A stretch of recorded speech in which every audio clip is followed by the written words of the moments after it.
שלום, כאן קומפיוטר דול. היום אני אראה איך לפתוח חשבון פייסבוק, כמו שאתם רואים.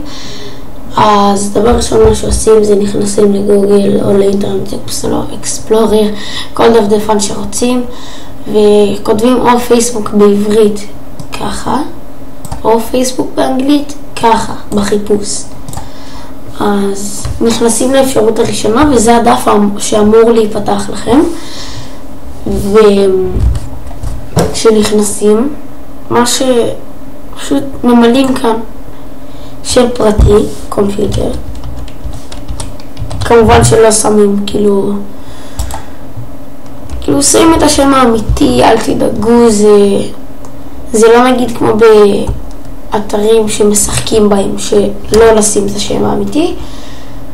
אז תשימו את השם האמיתי שלכם. קומפיוטר דואר, לא מספר טלפון.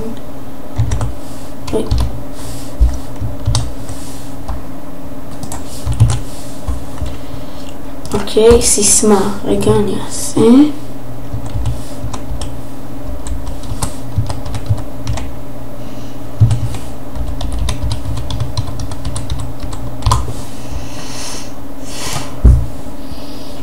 כדאי לשים את התאריך האמיתי.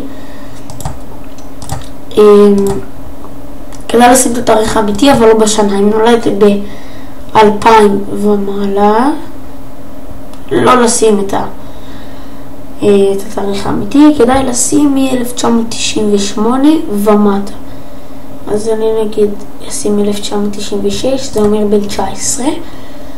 זכר עושים, כאילו אם אתם זכר נקבה, ואז עושים הרשמה. עכשיו, לי כבר יש חשבון עם הכתובת מייל הזאת, אז אני לא יכול לפתוח, אבל זה בעצם כל הפרטים שאתם צריכים למלות. ובהמשך כדאי לשים את הטלפון. כדאי רק מי שמשתמש בפייסבוק למטרות עסקיות, ולא למטרות כאילו שיתופים ותמונות וכל זה.